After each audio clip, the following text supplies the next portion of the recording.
I thought I told your ass to subscribe, man. What's going on? I'm gonna find you, bro. It's a matter of time. Just fucking hit the subscribe, like, and share button. All that shit.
What's up? South Miami Sports Bar with me and Jesus Gallo opened it up about 6 years ago. I learned most of what I know from Jesus Gallo, an exercise physiologist. I did an apprenticeship with him for 5 years. He's one of the guys that taught me most of the stuff I know. Well, I've always was interested in sports, the training aspect of it. I think my style's a little bit different from a lot of the conditioning coaches because I tell the athletes the truth. If they're weak, I'll tell them to their face they're weak. If they're slow, I'll tell them they're slow. You know, I'm just real honest.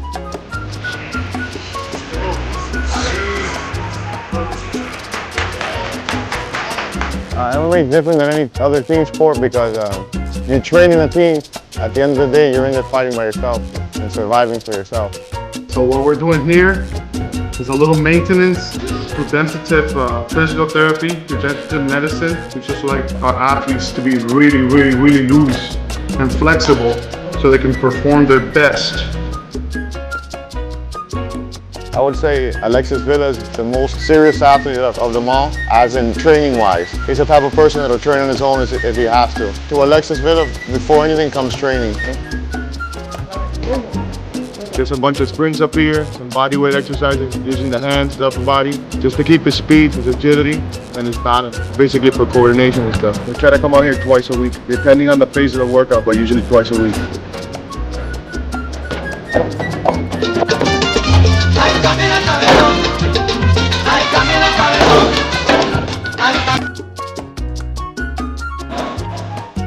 Ladies love chocolate, they doesn't want to get too much sun. I can lose it. They put too much color in my skin. He doesn't want to lose his chocolateness because he goes to dark chocolate instead of light chocolate. I do everything better. The younger guy, he can do it like me. He say, how you do it? I say, Olympic and professional wrestling all my life. I have 39, but I can feel it.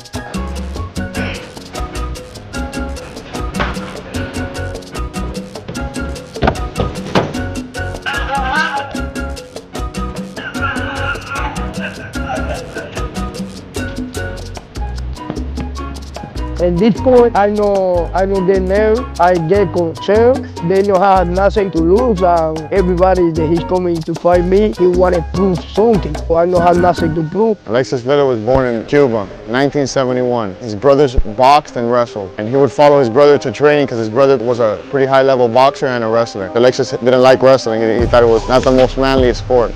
They put him to wrestle with the guy, and the guy pretty much put it on Alexis. And Alexis was waiting outside with a stick for the guy after the match to fight with him. Alexis is the type of person that if he can't do something well, he'll train for it and train the same way he does now. Started training and then eventually was able to beat that guy. And from there, we started loving wrestling and started loving to pick up people and slam him and the aggressiveness that you could do in wrestling.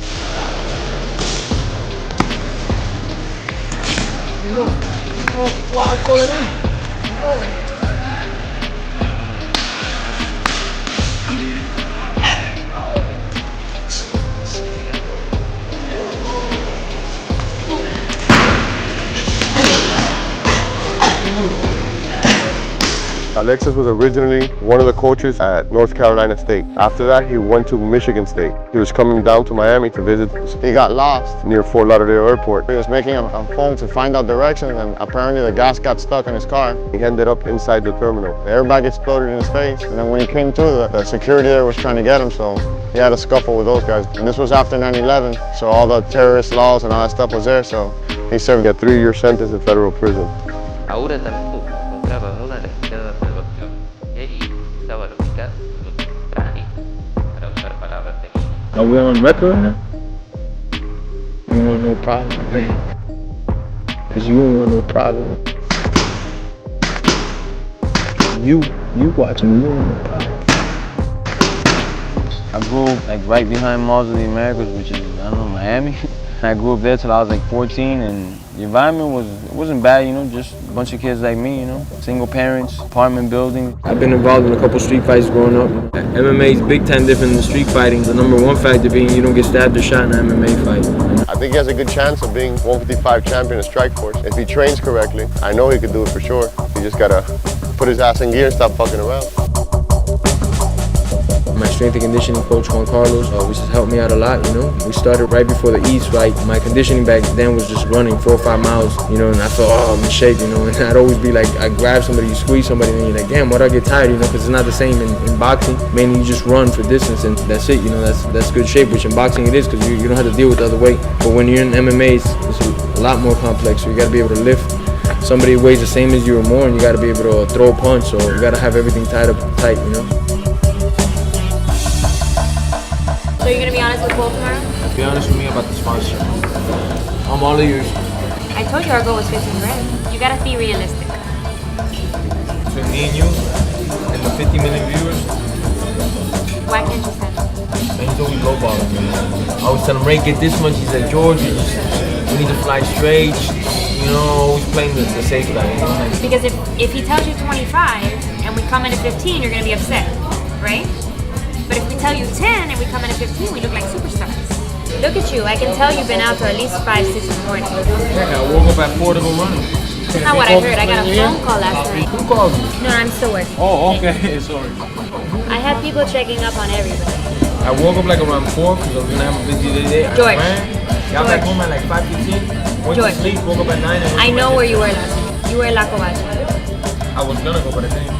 George, they called me. No, because I was gonna go and then The music was in the background and I heard your voice. That's a lie. It's not a lie. You're lying to me. That's a lie.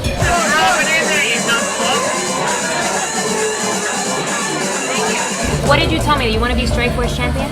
How do you think I can make that happen when you're 4 weeks out from a fight and you're partying till 5 in the morning? I woke because I was gonna see. I know where you gotta confuse. Let me finish.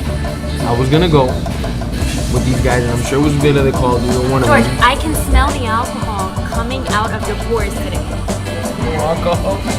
I took like 4 showers anyway. There's no way you can smell anything. So you're admitting that you took 4 showers to cover up the alcohol. I drank at night, but I didn't go out. I drank in my house. I had 2 beers to fall asleep. You're holding on your hill.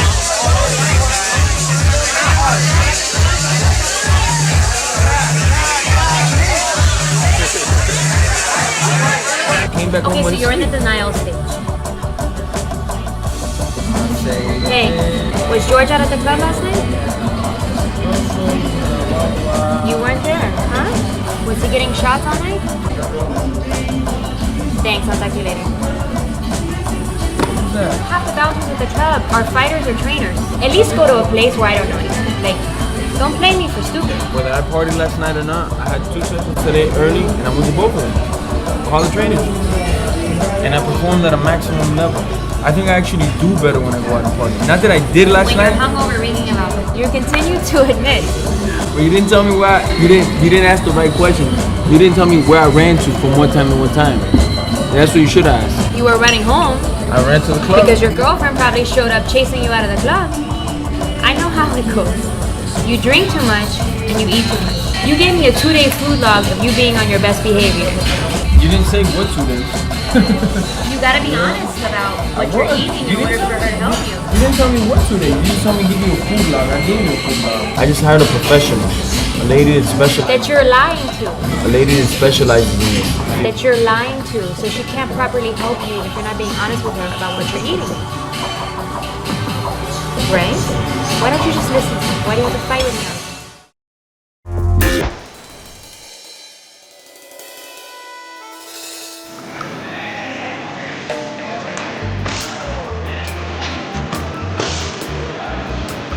I think he could fight at 135. He could pretty much beat everybody at 135 without a problem. But to me, he's a 125 pounder. He's not the tallest guy. He's 5'4". He wrestled at 109 and 115, so his natural weight is 125. He has the strength for it, but I prefer him to fight at 125. But if we have no choice now, and that's all they have to, they open up the 125, then we'll go 135 for now. And I think he's gonna do some damage here.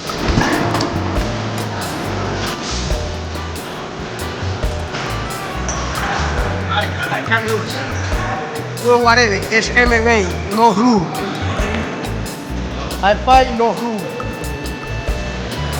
Who died? Like there. My first fight, not head down. My not head down, anyway, on road.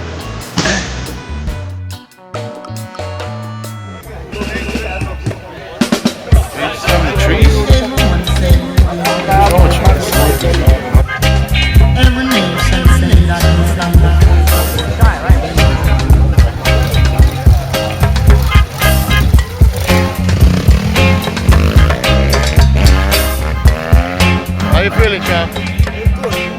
Welcome to America.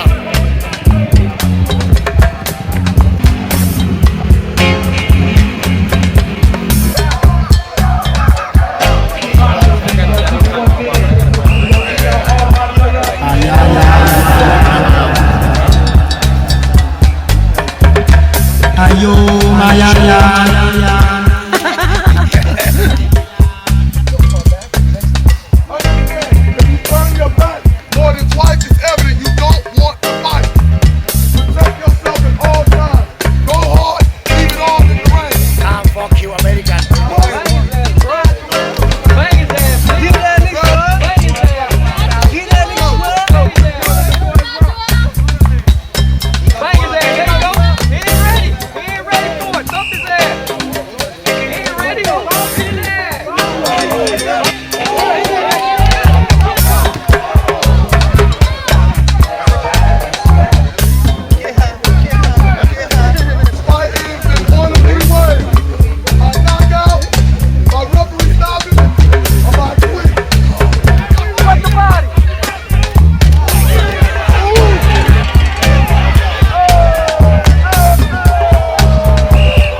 crazy.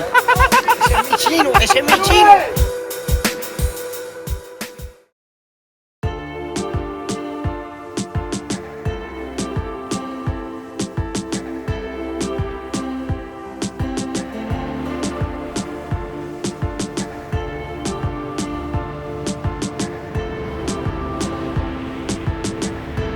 Green light, let's go.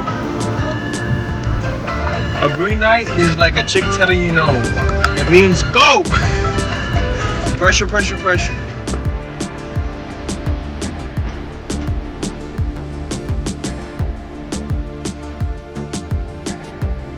Fighters I looked up to Roberto Duran, Sugar Ray Leonard, Muhammad Ali, Pernell Whitaker, Julio Cesar Chavez too. And I used to watch wrestling a lot too, like Dan Gable, John Smith, the matches I'd get to watch, you know, because it wasn't always televised. I like those, you know.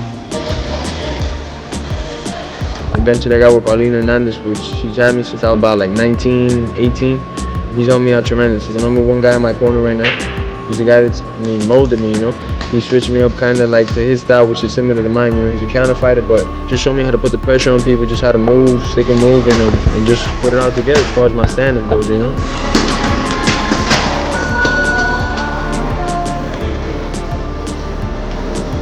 Best asset is my heart, man. That's always what I think. I get hurt, I get in submission, get out of it, just keep fighting, you know. If the clock's running, I always still got a chance to win.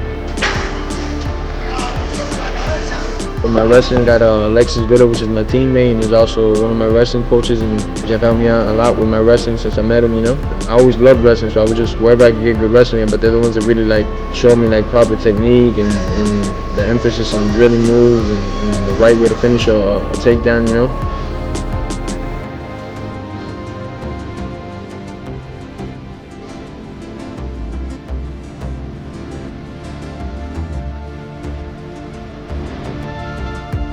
Game means the ability to fight through pain or fatigue. Doesn't mean how good you could fight or your skill set. It just means the ability to fight through pain or fatigue. Bred is just like, you're bred to do something. Like your mom's this, your dad that, so you're bred to do that, you know? So Gamebred.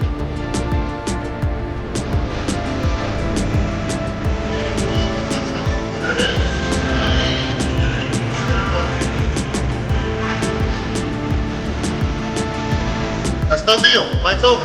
Keep the half fight and then. There you go. Oh, work your body to the side. Close the half fight. It's gonna count for sure. I've had a couple instances in my life where I'm like, man, this ain't cutting, and just because of the inactivity, you know, I'm sitting on the shelf 7 months, 9 months, up to like 10 months I've been out without a fight. Me being healthy, just having contract issues, and it just takes away from the sport, you know. I wish the sport could be like more pure in that sense. Just because I'm signed to this company doesn't mean I can't fight to that. It should just be able to fight anyway, you know. That way there's no inactivity, you know. I can fight in the big shows, same thing as fighting in the small shows, as long as I stay active.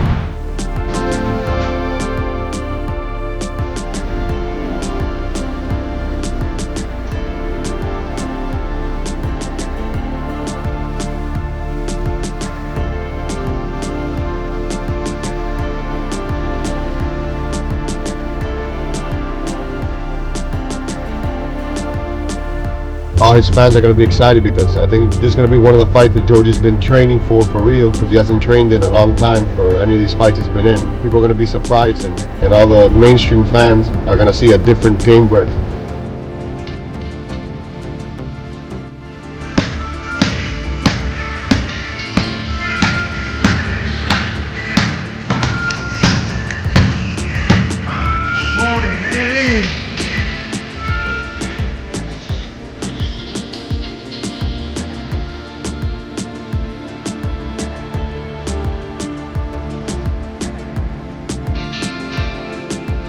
Man, George don't keep the streets, man. He just, he low-key, man.